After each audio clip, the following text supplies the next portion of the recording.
very important lessons in English grammar, tense, and you know very well about the importance of tense. Especially before this, you can't find success in English. So, without any doubts, today I want to clear your every doubts related of tense. आपको जो भी tenses में बहुत ज़्यादा जो tufts लगता है वो एक बहुत ही आसानी से एक नॉर्मल ट्रिक से भी क्या हो सकता है, आप टेंस को कभी भी फॉरगेट नहीं कर पाओगे. So first of all, what is the tense? Tense is the time. Remember that tense is the time. First of all, when we will be see what is the kind of tense and how many kinds. अब सबसे पहले हम देखते हैं कि kinds कितने होते हैं. So 3 kinds of tense. Tense में 3 काइंड्स होते हैं. First present tense, second past and number 3 future. आपके लिए जो ये क्या होगा, टेंस की जो वीडियोस है मे बी आपको एक्स्ट्रास होंगे बहुत सारे पार्ट्स में, लेकिन आपके लिए बहुत आसानी से ये जो क्लियर है, ये डाउट्स होंगे वो ऑलरेडी हमेशा के लिए क्लियर हो जाएंगे. इसके बाद आपको जो टेंस के डाउट्स है वो लाइफ में दोबारा कभी नहीं आएगा. तो सबसे पहले हम जानते हैं कि प्रेजेंट क्या होता है. So present means in the current situations. Now I am teaching you. So this is my present and already you are doing something, that is your present. अगर हम जो कुछ कर रहे हैं वो हमारा प्रेजेंट होता है. बट अबाउट टेलिंग यस्टरडे, मैं कल के बारे में कह रहा हूँ, तो वो हमारे लिए क्या हो गया, past. But I want to tell about the tomorrow. Tomorrow will be Thursday. So Thursday हमारे लिए क्या हो गया, future. We don't know about the coming time. आने वाले समय के बारे में हम नहीं जान रहे हैं. So that is your future. ये हमारे 3 हो गए. हमको पता चल गया कि प्रेजेंट क्या होता है, पास्ट क्या होता है एंड फ्यूचर क्या होते हैं. अब इन सब चीजों के 4 काइंड्स होते हैं, चाहे वो प्रेजेंट का हो, पास्ट का हो और फ्यूचर्स के हो. बस आपको नेम्स क्या करने हैं, चेंज करने होते हैं. तो आपके लिए एक बेहद इजी ट्रिक्स ये है कि बस आपको ये चीजें याद रखनी है. इंडेफिनिट, जिसको हम सिंपल भी बोलते हैं, फर्स्ट होता है. सेकंड होता है हमारा कंटिन्यूअस. थर्ड होता है परफेक्ट एंड फोर्थ होते हैं परफेक्ट कंटिन्यूअस. अब आपको प्रेजेंट लगाना है तो प्रेजेंट हो जाएगा, पास्ट होगा तो पास्ट एंड फ्यूचर होंगे तो फ्यूचर. सो टोटल काइंड कितने होते हैं, सबके 4 होते हैं. It means 12 kinds. अब 12 काइंड्स के बहुत सारे और भी काइंड्स होते हैं. तो सबसे पहले हम देखते हैं प्रेजेंट टेंस. अब प्रेजेंट टेंस में अब इससे पहले हमने वही पढ़ा ना 4. तो present simple, present continuous, present perfect and present perfect continuous. तो ये हमारे 4 पार्ट्स में. तो 4 पार्ट्स में क्या होता है, एक फर्स्ट जो होता है वो अफर्मेटिव होता है, जिसको हम सकारात्मक भी बोलते हैं. सेकंड होता है वो होता है नेगेटिव. अब नेगेटिव को माइंड ही रखना. हम बोलते हैं यार नेगेटिव थॉट मत कर. इट मींस नॉट वाली बात आती है, जहां भी हम सोचते कि नहीं तो वो नेगेटिव हो गया. इंट्रोगेटिव, तो इंट्रोगेटिव मींस क्वेश्चन टैग. याद रखना, जब भी अगर हम पूछते कि तू कहां जा रहा है, आपको वहां नहीं जाना चाहिए, तो ये क्या होता है, आप क्या कर रहे हो, जो भी हम कुछ पूछ रहे हैं that means interrogative. And interrogative plus negative जो क्या होता है क्वेश्चन टैग के साथ नहीं भी होता है. ये जो मैक्सिमम होते हैं ये सिर्फ आपके नॉलेजेबल्स के लिए होते हैं. बट ऐसे क्वेश्चंस हमारे लाइफ में बहुत कम यूज होते हैं. बट ये क्या होता है कि नॉलेजेबल्स के लिए होता है. तो हमारे जो सेंटेंसेस होते हैं वो मेन 4 होता है, affirmative, negative, interrogative and interrogative plus negative.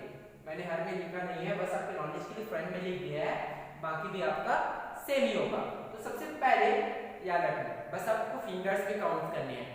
Simple, simple means first. One हमारा प्रेजेंट सिंपल मतलब फर्स्ट. अब फर्स्ट में हमको क्या रखना है, ये हमारे स्ट्रक्चर्स हैं. सब्जेक्ट, सब्जेक्ट याद रखना कि इंग्लिश में टोटल सब्जेक्ट कितने होते हैं. तो टोटल सब्जेक्ट है 8. मैंने आपके राइट भी कर दिए हैं. I, you, we, they, he, she, it and animal. ये टोटल हमारे 8 सब्जेक्ट होते हैं. तो फर्स्ट क्या आपको करने हैं, subject plus verb of first form. हमेशा याद रखना, जब हम प्रेजेंट सिंपल की बात करें तो क्या होता है, verb of first form is और ईएस। अब इज और ईएस किसके साथ होता है, जो हमारा सेकंड पार्ट है, ही सी इट एनी नेम, उसके साथ ही इज और ईएस यूज होता है। आई, वी, यू और दे, इन 4 सब्जेक्ट के साथ आपका इज और ईएस यूज नहीं किया जाता। हाँ, दे के साथ में होते हैं, बट आपके लिए माइंड से रखना जो हमारा पार्ट 2 है। अब पार्ट 1 और पार्ट 2 करके कर लेते ताकि हमको इजीली याद हो जाए। तो पार्ट सेकंड में ही हमारा क्या होता है, उसका यूज किया जाता है। ये हो गए हमारे verb of first form is और ईएस प्लस ऑब्जेक्ट। अगर हम नेक्स्ट और आते जाएंगे उसमें हम आपको बताते जाएंगे कि उसका फाइनली यूज कैसे होता है। तो ये हमारे हो गए अफर्मेटिव। अब हम उसको देख लेते हैं कि नेगेटिव। तो नेगेटिव को जानने से पहले हम आ जाते हैं कंटीन्यूअस पे। अब कंटीन्यूअस को भी क्या होता है, सबसे पहले चलिए इसका नेगेटिव देख लेते हैं। सब्जेक्ट, तो हमको क्या लगाना होता है, नेगेटिव में डू और डस का यूज करना होता है। डू और डस, ये हमारे हेल्पिंग वर्ब है, इसको हेल्पिंग वर्ब बोला जाता है। उसके बाद हमको लगाना होता है नॉट, फिर हमारा लगाना होता है वर्ब ऑफ फर्स्ट फॉर्म, हमने लगाया था, लेकिन यहाँ पे ऑलरेडी ईएस का यूज हो गया है, इसीलिए हमको इज और ईएस का यूज नेगेटिव में नहीं करना होता है। प्लस ऑब्जेक्ट, बाकी तो सेम है। अब हम ले लेते हैं कि इंट्रोगेटिव, तो क्वेश्चन टैग हमारा फर्स्ट आ जाएगा ना, तो हमारा जो ऑर्डर हमारा हेल्पिंग वर्ब है, तो हेल्पिंग वर्ब हमने ले लिया। अब हेल्पिंग वर्ब क्या है, do and does plus subject plus verb of first form plus object, और लास्ट में हमने लिख दिया क्वेश्चन मार्क। यार यहाँ तो नेगेटिव था, तो नेगेटिव है तब हमने नॉट लगाया, लेकिन यहाँ तो नेगेटिव नहीं है, क्या है, इंट्रोगेटिव है। तो इंट्रोगेटिव में क्या होता है, हमको नॉट यूज नहीं करने होते। अब हम देखते हैं इंट्रोगेटिव प्लस नेगेटिव। वर्ड से ही समझ में आता है, इंट्रोगेटिव पहले फिर नेगेटिव है, तो इंट्रोगेटिव क्या हो गया, helping verb do and does plus हमको सब्जेक्ट लिया। यहाँ पे सब्जेक्ट कैसे है, हमेशा याद रखना सब्जेक्ट के बाद ही आपको नॉट लगाना होता है। तो subject plus not plus verb of first form plus object plus verb of first form. ये हो गया हमारे सिंपल।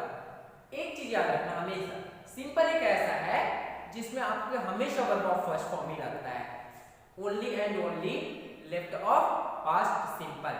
पास्ट सिंपल का जो अफर्मेटिव होता है ऑलवेज इसमें वर्ब ऑफ सेकंड फॉर्म का यूज होता है, लेकिन अगर आप उसको नेगेटिव बनाते हो तो वो भी वर्ब ऑफ फर्स्ट फॉर्म हो जाता है।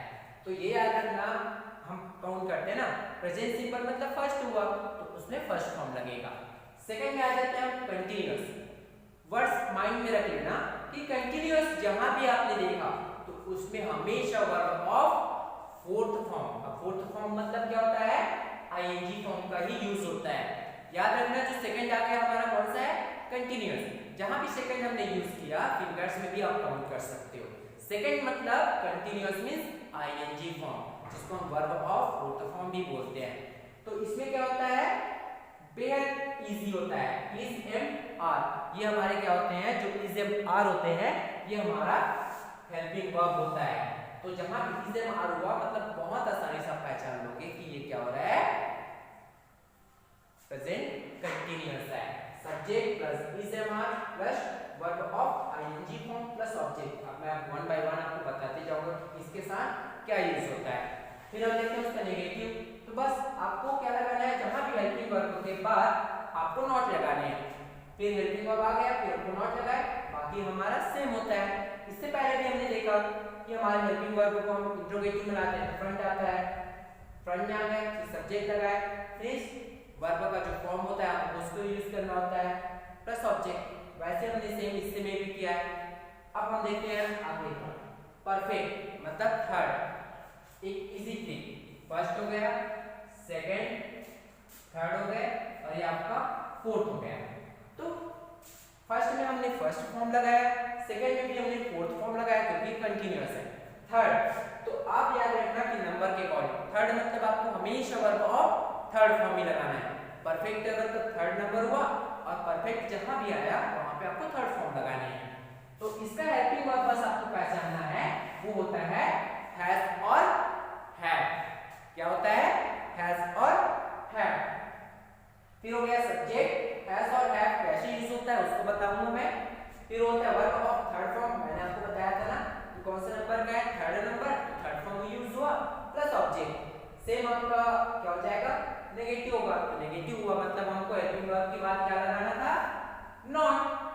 पहले ही बताया ना, जैसे आपको हेल्पिंग वर्ब यूज करनी है उसके बाद आपको नॉट लगाना है, नॉट लगा दिया, बाकी तो बहुत इजी है यार। इससे पहले हमने इतना उसको याद करते रहते हैं, याद करने की जरूरत नहीं है, बस आपको क्या याद होना चाहिए, ओनली अफर्मेटिव।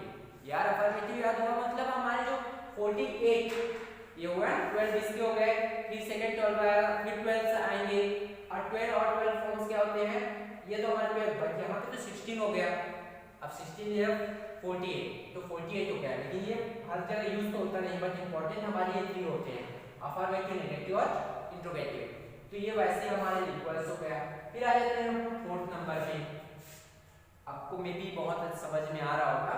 फिर देखते हैं प्रेजेंट परफेक्ट कॉन्टिन्यूअस, मतलब नंबर 4। तो हमने देखा ना कॉन्टिन्यूअस आया तो वो क्या हो जाता है, फोर्थ फॉर्म लगता है, तो नंबर भी फोर्थ है, तो फोर्थ फॉर्म मतलब आईएनजी फॉर्म। तो हम देख लेते हैं सब्जेक्ट, अरे दो चीज से मिलकर बना है, ये चीज याद रखना ना, क्या मिल से बना है, परफेक्ट से मिलकर बना है, प्लस कंटिन्यूअस भी है। तो परफेक्ट रहता है, परफेक्ट आपको हमेशा याद रखना है, जब भी परफेक्ट कॉन्टिन्यूअस आया तो वो परफेक्ट का हेल्पिंग वर्ब यूज होता है और कॉन्टिन्यूअस का आईएनजी फॉर्म लगता है, उन दोनों से मिलकर क्या बनता है आपका परफेक्ट कॉन्टिन्यूअस बनता है।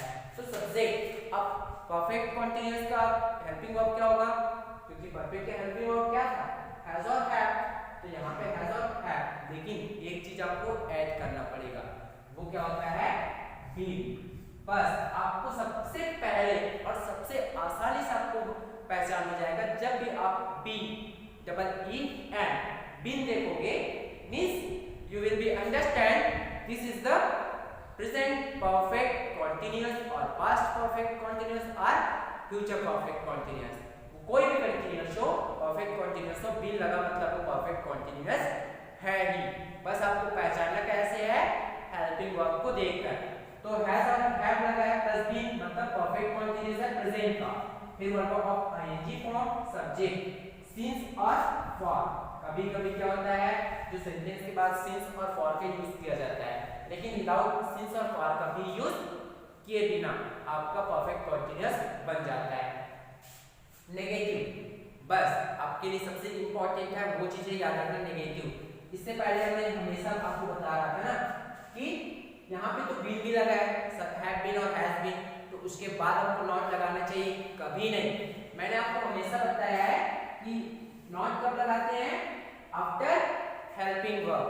तो हमारा हेल्पिंग वर्ब क्या है, हैज और have plus not plus been. आप कभी भी have, has been, not use यूज नहीं करोगे। आपके लिए हमेशा यूजफुल क्या होता है, has not been, have not been. Okay, तो मे भी आपको यहाँ तक के जो समझ में आ गया होगा। अब हम देखते हैं कि फाइनली डू किसके साथ यूज होता है और डज किसके साथ यूज होता है। तो डू आपके बहुत अच्छे से इसको माइंड में प्लस आप नोट्स बुक में राइट कर लीजिएगा कि जो डू होता है, I, you, we and they, इन फोर के साथ डू का यूज करते हैं, जो कि हमारे प्रेजेंट का हेल्पिंग वर्ब है। और वैसे ही हमारे लिए does, he, she, it, any name. तो ये हमारा फर्स्ट क्या हो गया पार्ट, ये हमारे सेकंड पार्ट हो गया। तो फर्स्ट पार्ट में क्या होता है, डू का यूज होता है, और सेकंड पार्ट वाले जो सब्जेक्ट आते हैं उसमें डज का यूज होता है। ये हो गया हमारा प्रेजेंट सिंपल का। अब हम देखते हैं किसका, प्रेजेंट कंटीन्यूअस का। तो इज एम आर है, तो इज किसके साथ होता है, इन फोर के साथ, ही, सी, इट, एनी, नेम, ये चारों के साथ इज का यूज होता है। और अब आ जाते हैं हम सेकंड पे, वो है हमारा एम।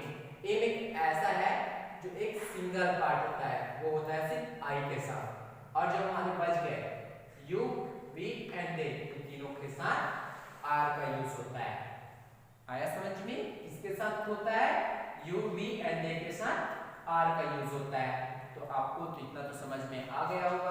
अब हम देखते हैं वो है हमारा परफेक्ट। तो परफेक्ट में हमको क्या लगाना था, हैज और हैव। तो सबसे पहले हैज,